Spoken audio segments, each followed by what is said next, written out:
This episode of the LCTV News is brought to you by Columbia Insurance Agency, serving the Lynn community for over 60 years with home, auto, and business insurance.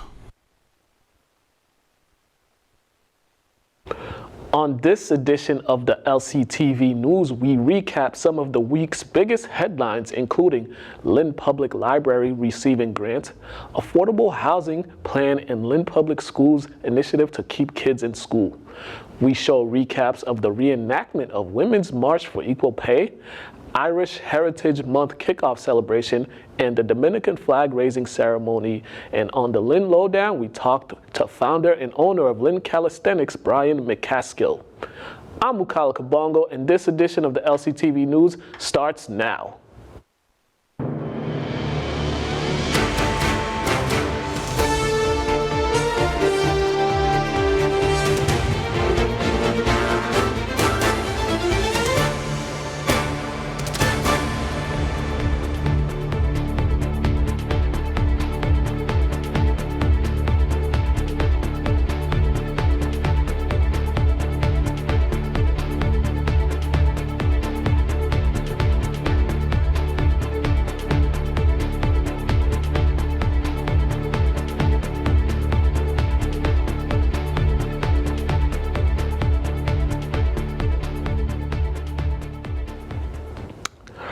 Earlier this week, the Lynn Public Library was gifted a hefty donation from a Lynn resident.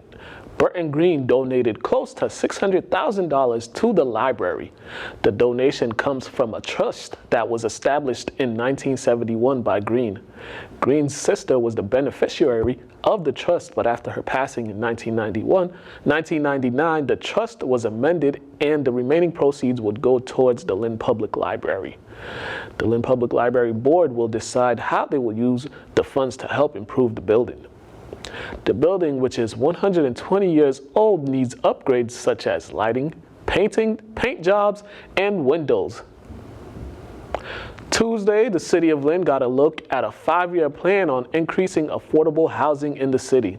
Lynn Housing and Neighborhood Development developed the plan, and in the plan, it addressed the lack of affordability, the increase in displacement, homelessness, and the poor and unsafe building conditions. 42% of Lynn households live in a home they cannot afford, and more than half of the households in Lynn are low income. This according to statistics provided by Metropolitan Area Planning Council. Residents spend approximately 50% on rent, with the average household income being between $34,000 and $86,000. 12.5% of housing units are reserved to affordable housing and subsidized housing inventory, and normally a housing production plan is taken for consideration when communities have less than 10% of its units designated as affordable. With Lynn having 12.5%, at this time it is not a requirement to take the plan into consideration. Tree Market LLC will no longer be moving forward with opening a marijuana shop on Broad Street after oppositions from several city officials. The company wanted to change the address of their Mount Vernon Street site due to permitting issues, but in order for that to happen, they would need a new special permit from the City Council. The Mount Vernon Street location is hindered due to the MBTA construction that will be ongoing and permitting issues under the bridge on Mount Vernon Street. City officials would prefer the vacant building on Broad Street be used for a different development, such as high-rise residential development. Market Tree cannot be granted a special permit since it has already been granted all 8 recreational marijuana licenses. The Lynn Public Schools will be looking at new ways to keep kids in school after data showed about 74.8% of students in the district graduated in 2019. School Superintendent Dr. Patrick Tutwiler told the committee during Thursday's meeting that the district needs a different approach to address students who are at risk. A few suggestions from Dr. Tutwiler were an increase in mental health support as well as accommodation for students who have full-time jobs. Tutwiler noted that After Dark program, which allows students to take courses at Lynn Classical and Lynn English during the day, and in the evening, they would take vocational courses at Lynn Tech. Last year, the city saw an increase in graduation rate from Lynn Tech and Lynn Classical. Lynn Tech's four-year graduation rate of 89.5% is the highest it's ever been in 13 years. Lynn Classical's 82.5% is a 7% increase than what it was in 2018 when it was 75.3%. Lynn English had a 70% graduation rate last year, which puts the school in risk at being labeled a turnaround status. English graduation rate has been declining the past 4 years. Now time for the police update. Lynn police are investigating a hit and run that occurred Monday night on the Lynnway. An elderly woman was struck by a car by the Metro PCS on the Lynnway. The car fled the scene. The elderly woman was taken to the hospital with serious injuries, but the injuries are deemed to be non-life-threatening. The crash remains under investigation by state police. A double shooting Monday night on Jones Terrace has left one dead. Christopher Gutierrez was identified as the victim of the shooting. Lynn police responded to cause of shots being fired, where they found a man dead and another taken to Leahy, Burlington. The man he is expected to have survived the shots. Police shut down Barrett Street to New Park Street and cruisers and state police surveillance the area. Residents reported hearing multiple gunshots. One resident told police as he was driving onto Jones Terrace, he saw a dead body on the street and an individual stumbling onto the stairs of a building. This incident remains under investigation as no arrests have yet to be made. This past Saturday, LCTV was on location at Hibernian Hall for the third annual Night for ALS fundraiser hosted by Team Snow. Here is more from the fundraiser. No picture of him in the dress. No, but look at that one. Unfortunately, my best friend and her best friend, who's the father of my best friend, have familial ALS and passed away, as well as two of their brothers and uncles. So it's a familial ALS gene, and it's inherited, and there's no cure. So we raise money every year for the Snow family. Brad got diagnosed in 2013. That's when we started. So I believe we've raised almost $100,000 in the past 7 years. We do 3 annual fundraisers a year, one very large one in August, September, and then 2 smaller ones in February and April. All summer long, we plan with 2 of Brad's other friends, Donna and Keith. We plan a huge fundraiser at Town Line in Malden called the Snow Bowl, which raises around $10,000. So we get raffles, and we rent out the place, everyone bowls for a great cause, sell t-shirts, and then we do a pub crawl every year, and then we do this social night because Matt and Brad were members of the Hibernian, and so is my mother. So we raise about $10,000 in between those small fundraisers as well.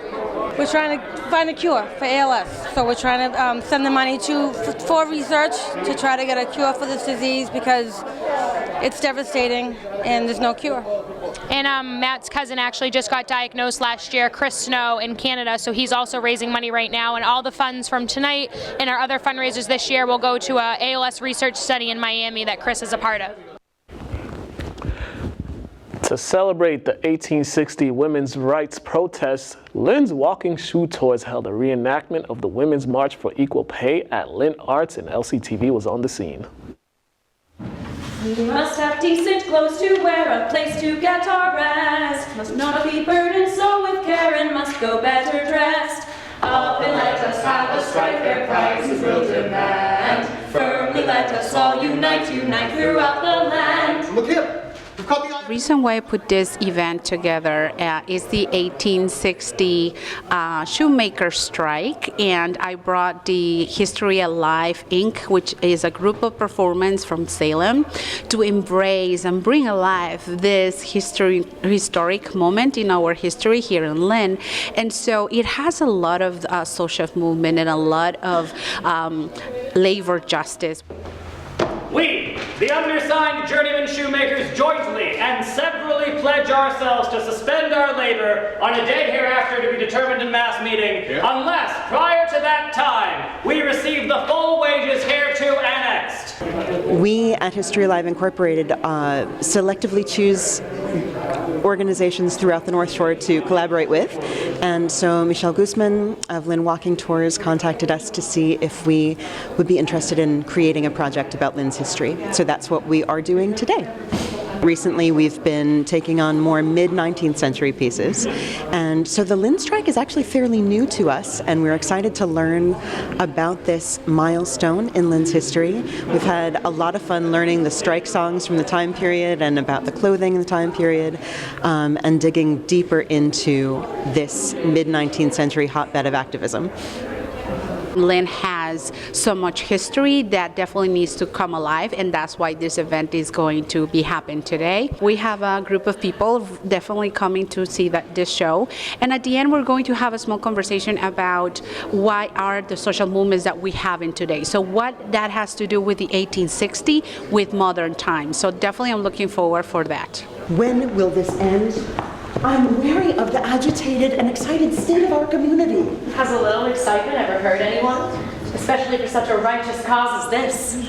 I think one of the things that's striking about this time period in history is that the men's demands would not have been met without the support of the women and without the courage and help of the entire community. The grocers were donating food, ministers were speaking from the pulpits against the mill owners.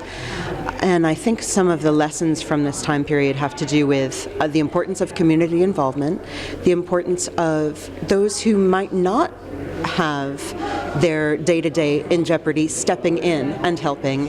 And we still obviously have a long way to go in 2020 for equal pay for women, for equal pay and opportunities for minorities. This is just it's an ongoing struggle. And sometimes history can give us some extra insight into tools that we can use in the present. Them or not, I like a system which lets a man quit when he wants to, and wish it might prevail everywhere. You hear that? With Lincoln on our side, we can't lose!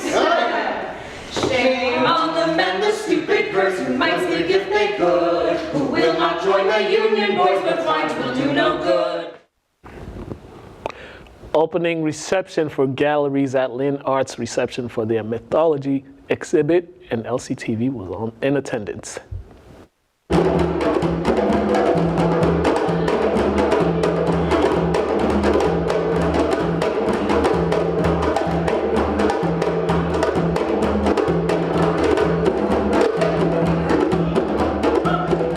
Hi, my name is Annette Sykes, and I am the gallery director at Galleries at Lynn Arts, and today is the opening reception for Mythology. It's our show for the next 4 or 5 weeks. Today I am dressed as Hervor, the Viking shield maiden / Valkyrie, for Galleries at Lynn Arts Mythology show. And I am dressed as Hel, the Norse goddess of Helheim. Emmanuel Legal and myself, Patty Klebanski, are co-curating. We juried this exhibit, and just really thrilled to see so much excitement from the community of artists and members and the board. So yeah, it's great. So I have 2 pieces in this show. I have She Who Speaks, and I have a video installation, an interactive video installation called The Rainmaker. This is an amazing, amazing exhibit. It has all different perspectives of mythologies, world mythologies. The artists have really gone through all different corners of the world and taken different perspectives, different stories, different narratives.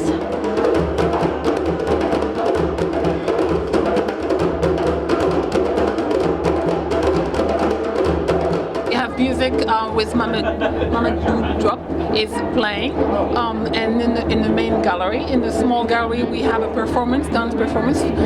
So I think everybody's having a great time, and the food is fabulous. We also have, like Emmanuel was just saying, we always try to bring in some musicians and dancers just to make it like an all-around fine arts inclusive event. One of my pieces, She Who Speaks, it's about the Huastec culture in Tampico, Mexico, where there were women who were rulers. It's like one of the rare civilizations where women had the power.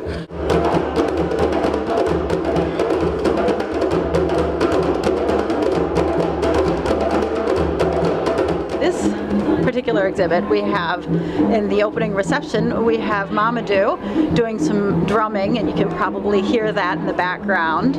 It's adding an incredible amount of energy.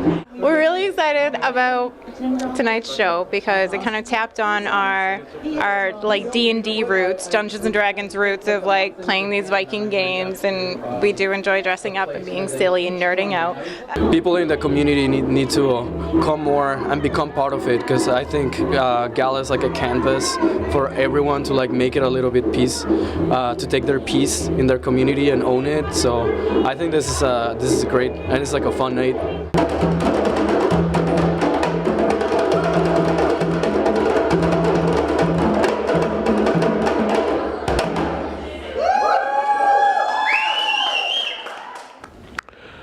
On Tuesday, two officers, Kelly Tucker and Michael Gorman, were promoted to lieutenant and sergeant for the Lynn Police Department. A ceremony for their promotion took place inside the City Council chambers with friends and family in attendance.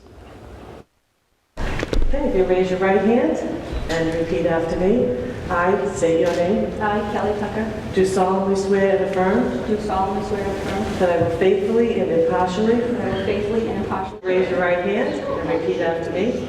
I state your name. I, Michael Gorman. It's a great feeling. It's kind of a starting over feeling, because I've been doing patrol work for about 15 years now. So it's kind of a new beginning to start over, and it's a new position of moving up a little bit in the ranks, and it's exciting. It's an exciting time.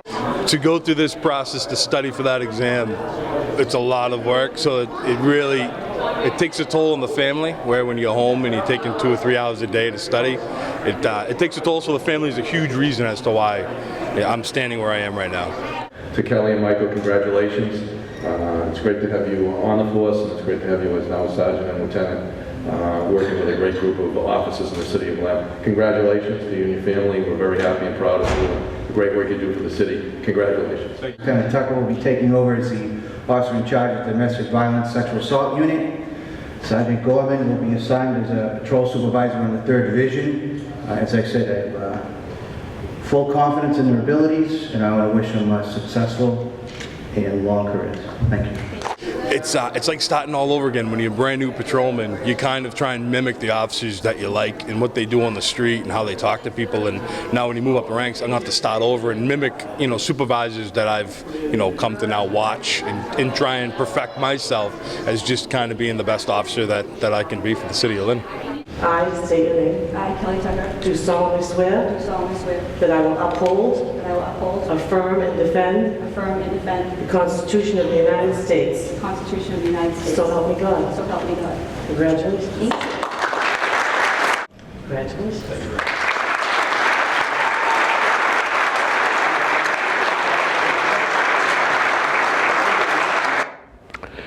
To kick off Irish Heritage Month, which is all of March, a kickoff ceremony took place inside City Hall, and LCTV spoke with organizers of the event. The intercession of Our Lady of Knock and of all the Irish angels and saints, in the name of the Father, and of the Son, and of the Holy Ghost. Amen.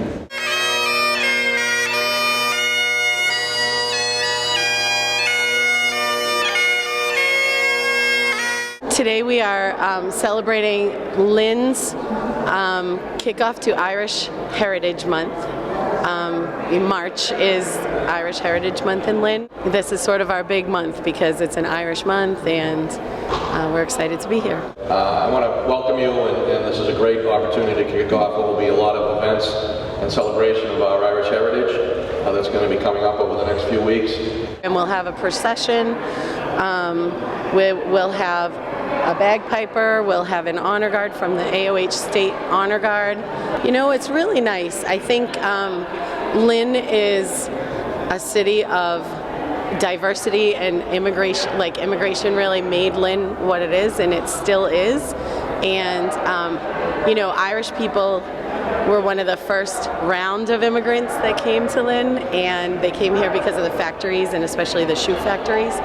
So it's nice that we can honor our own heritage, but also hopefully be inclusive to other immigrants, and help out people who are new to this city.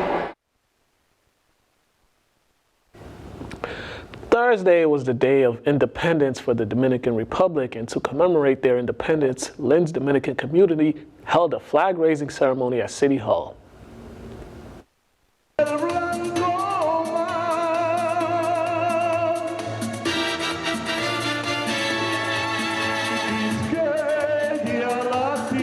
The celebration was just massive. It was incredible. The support that we received today, it shows how we feel what's happening in the Dominican Republic at the moment. The Dominicans are together, we're working together. We want to make sure that our country is well represented.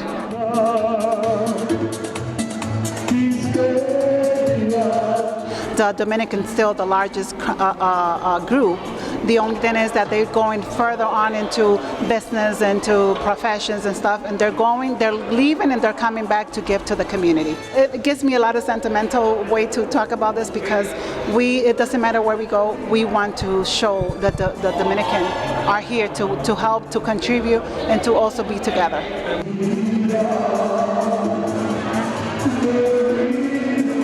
It is, we will celebrate, doesn't matter how many years, we will celebrate the independence of the Dominican Republic. It doesn't matter, we want our children to learn, to know what the passion and the love that we have for the country, and it doesn't matter. We will celebrate not 200, not 300, we will celebrate 1,000 years of independence because our country is free.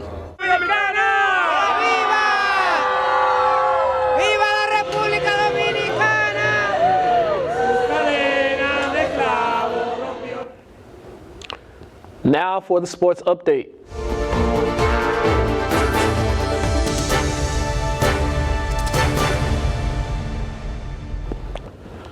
Lynn English and Lynn Classical added another chapter in their crosstown rivalry as the two teams faced off in the opening round of the state tournament Monday night. It was the Bulldogs who would prevail with the 81-73 victory over the Rams. The Bulldogs' size and experience proved to be too much for the Rams. Senior big man Jean-Baptiste Mukeba led the way with the double-double. Mukeba had 19 points and 11 rebounds. English opened the game hitting 4 3-pointers, 3 of them coming from senior Jarnell Guzman, who finished the game with 16 points. The Rams showed plenty of fight after being down 20 points.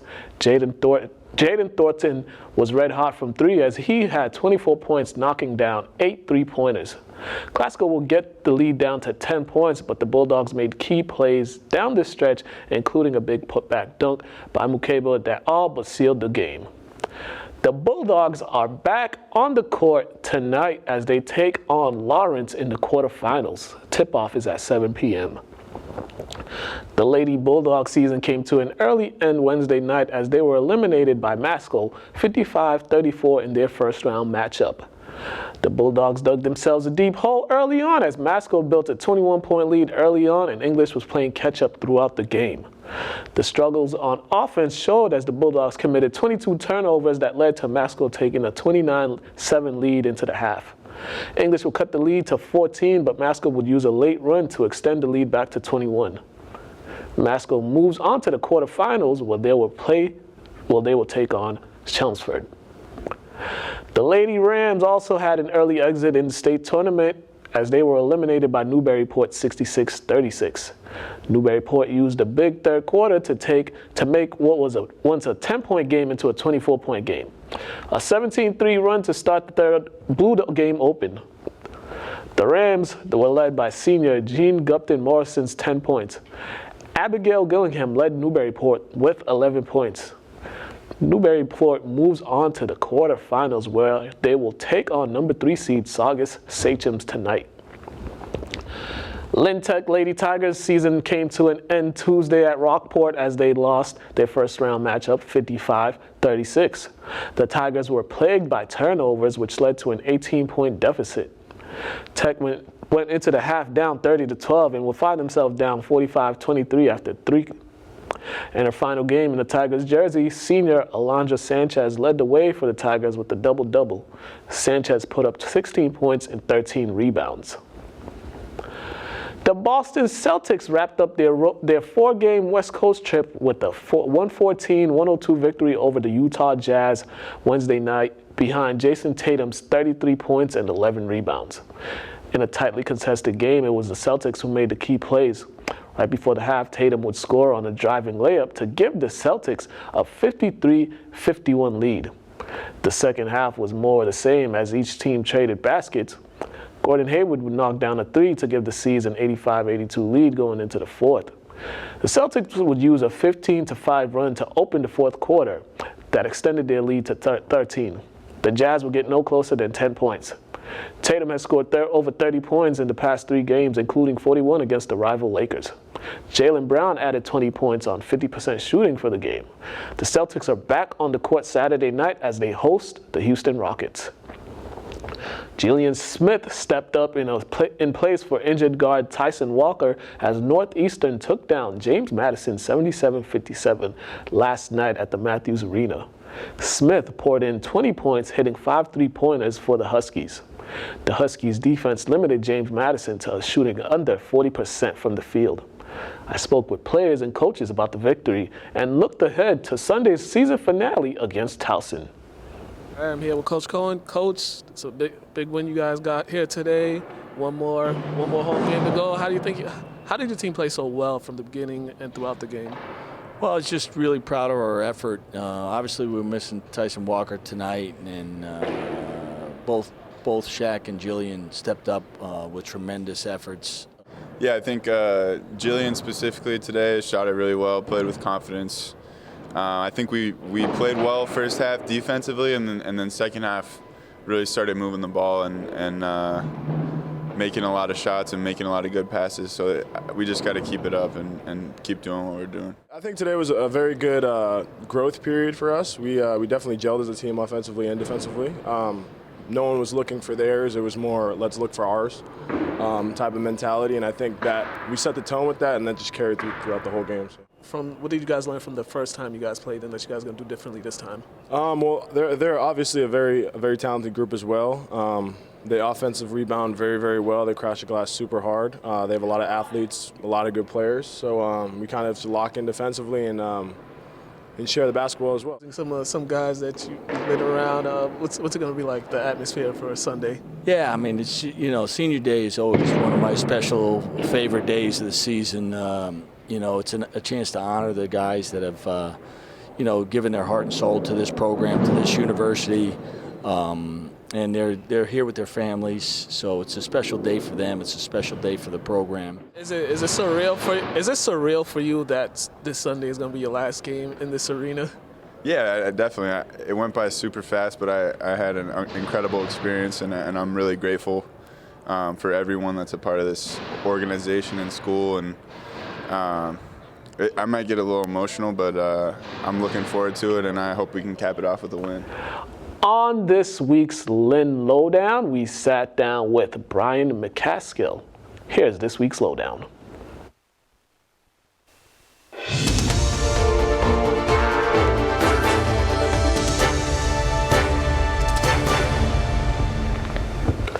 Hello and welcome to the Lynn Lowdown. I'm your host, Mukala Kabongo, and today we got a special guest. We have Bryan from Calisthenics. Lynn finally got some time. Bryan's a busy man. He finally got some free time. What's going on, man?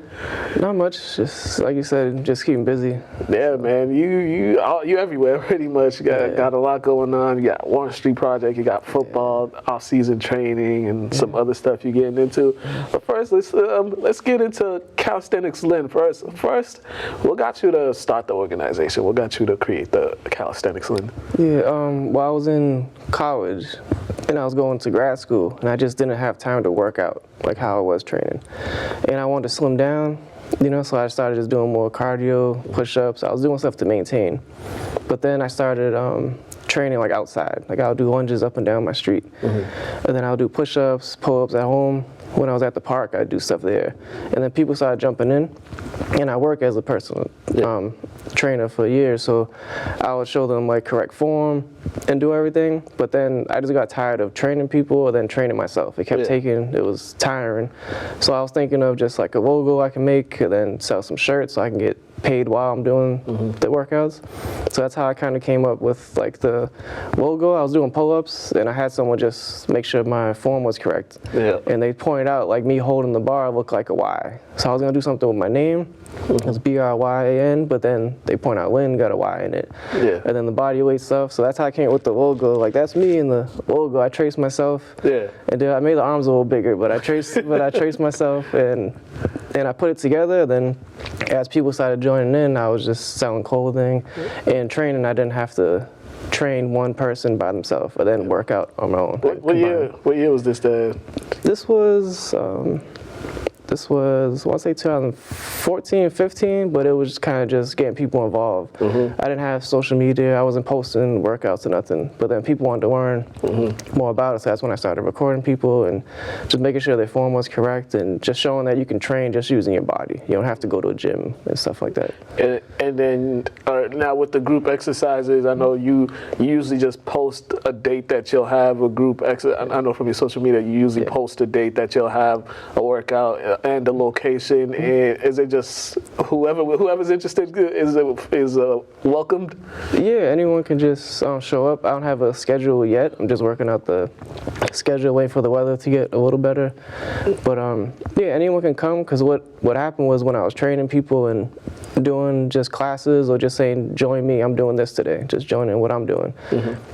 People that couldn't go to the gym because they have their kids, they could bring their kids because the kids can join in, because you can't bring them to the gym and stuff like that. Yeah. So they started joining in, but then that kind of set the foundation of me meeting a bunch of different people for different organizations, and then that kind of helped me, like now I do kind of business with other people for other organizations, but I met through that outlet. So. All right, gotcha. And also with your work and all the relationships you built, you played an instrumental role in the revitalization of Warren Street Park. Yeah. You know, you guys got the playground it's currently being worked on, correct? Or? Yeah, it's almost done. It's almost done. Yeah, talk to me about that, just the whole process of that. Yeah, well, at first when I was just trying to eat better. I wanted to grow my own food, and like I was at Cook Street, and like your mom showed me a bunch of stuff to grow, so I knew how to do it then. So I wanted to do it somewhere close to where I lived and where I grew up. Yeah. But we kept getting denied about starting the garden. Kept saying it doesn't have the best history, we don't know if the best location, which I understood. So then when the food project, we kind of connected and said, let's get together and do something, and if it doesn't work, then we at least know we could do something else with the space. But the first year we had like 90 people sending applications, and I only had 10 spots. And one has to go to daycare, because that's where I get the water from. One's for me. Then it's just people in the neighborhood. But we got that together, but then it showed the space was being used correctly. You stop seeing people use where the garden is now, the tennis court. Yeah. A lot of people use drugs, they would sell drugs. People you'd be kind of hidden over there. Yeah. But now it's like in the open, so people are, just the garden is the only water their stuff. There's less people around. So they started to move out, and then you see, and I grew up there, but you see a lot of the kids like cleaning up after themselves. Like I don't remember people my age like picking up water bottles and doing that. So like you see like this group was taking care of it, but they couldn't play there was 4 half-court games because there was cracks everywhere. Yeah. But there was people already trying to get it renovated, like Fred Hogan, Pete Capano. So me seeing I'm there every day, I got to put a little more pressure on making it happen. So then when the city got the grant, it was like Warren was one of the first ones to get picked. So we got the basketball court done, and then now they're finishing up the playground. Yeah, it'd make you feel just knowing that's kind of the area you grew up in, you from around there, and seeing the changes happening over at Warren Street Park. Yeah, because growing up Warren Street Park, they didn't have the best reputation. You know, sun goes down, don't go around Warren Street Park. It used to be the reputation over there. Yeah, and I mean, it feels good because I feel like this group kind of deserves it. That's over there, like. A lot of people my age, we didn't take care of it. Everyone was trying to fight or doing something, but kind of everyone is, some people aren't here no more, some people are away, some people, they're just older, and then you see them kind of showing up telling them don't do what I did. You know, like they're taking more of a role in that. So like you kind of see them benefiting from it. So now it's like a good time to have everything happen. So now, what are some stuff that you're working on this year as far as, you know, garden wise, just things around the community? What's some things that you got going on this year? Well, for the garden, we expanded last year from 10 plots to 20 plots. We decided not to yet, just to make sure that part is maintained. But just growing different things. I have my side business where I make my herbal detoxes, cleanses, make tea, I make different things. I work on like disease prevention, so I grow a lot of my herbs at the garden.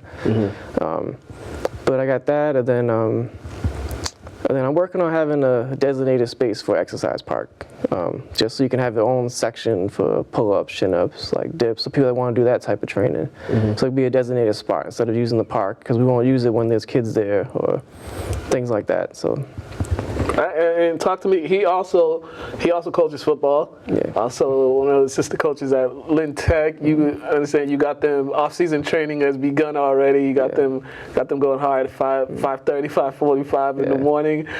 Tell me how's the progress been with the players? It's good. Like we graduate in a big senior class, but then this younger group, like they get to work together. They don't mind waking up that early. You know, they kind of like getting it out the way and doing everything. But this group, like I like this time of year because you can kind of stop and say, all right, let's readjust what we're doing. You don't always have time for that in the season. But it's just you see them get connected and get together because you know they're going to be friends throughout high school. Then after high school, you kind of start to see the beginning of all that. And then you see them push each other, and like everyone's getting along. There's no conflict or anything. Like everyone's getting along. They're pushing each other. And they keep me on my toes. They challenge me to different stuff, and you know it kind of keeps me where I need to be too. So. Yeah, and y'all also with the training, you also teaching them, you know, health-wise as far as proper things to put in their bodies, the you know, just a more healthier lifestyle. You just starting them young, so you know as they get older, because if that's the route they want to go, then you know they have like good guidance. Yeah, because early on when I started coaching, like this is my 9th year now. But when I started coaching, there was a lot of them would graduate and they come back to visit and they're out of shape. And then they pull me aside and say, can you train me? And I'm like, I just trained you for 4 years. So it kind of put the pressure on me to say, I'm not teaching them good enough. But then me doing it myself, they know that I'm doing it. I'm not just giving them advice. But we had a lot of discussions over this February vacation.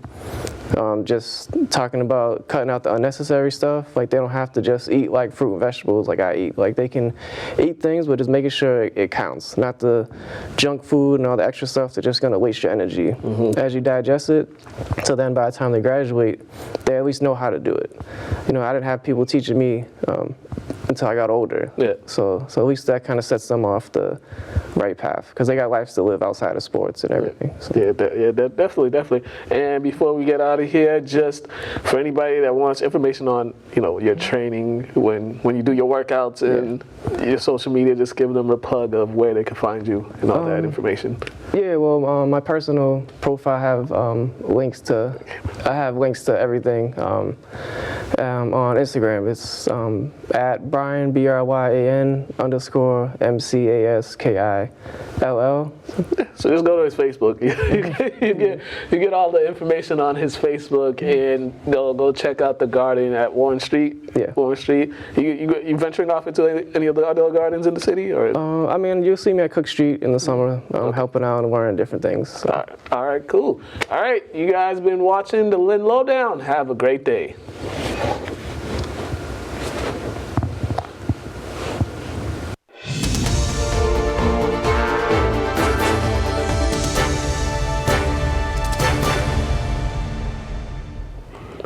And now for some upcoming local events.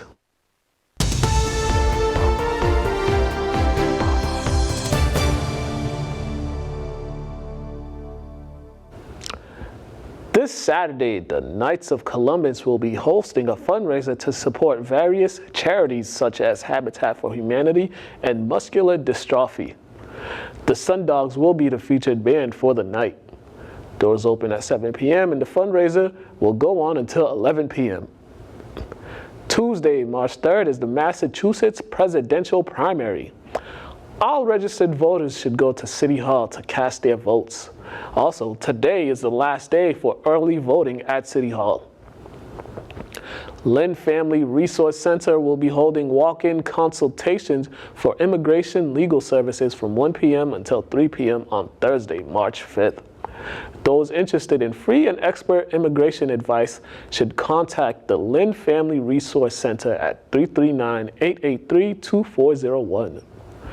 Also on Thursday at the Family Resource Center, the Year Up info session will be happening from 5:30 p.m. until 6:30 p.m. Year Up helps young adults ages 18 to 24 create a path to a professional career in a one-year span. The one-year program will help with professional skills, information technology, business operation, and financial operations. Those who are interested should contact the Lynn Family Resource Center at 339-883-2401. LCTV's next Paramount film series will take place on Monday, March 9th. The movie choice for March is True Grit. Doors open at 6:30 p.m. Movie begins at 7 p.m. Free popcorn and beverages will be available. Thank you for watching the LCTV News. Like us on Facebook and subscribe to our YouTube channel, and visit us at lyntv.org to watch any show anytime on your computer, tablet, or phone. I'm Mukala Kabongo, and have a great day.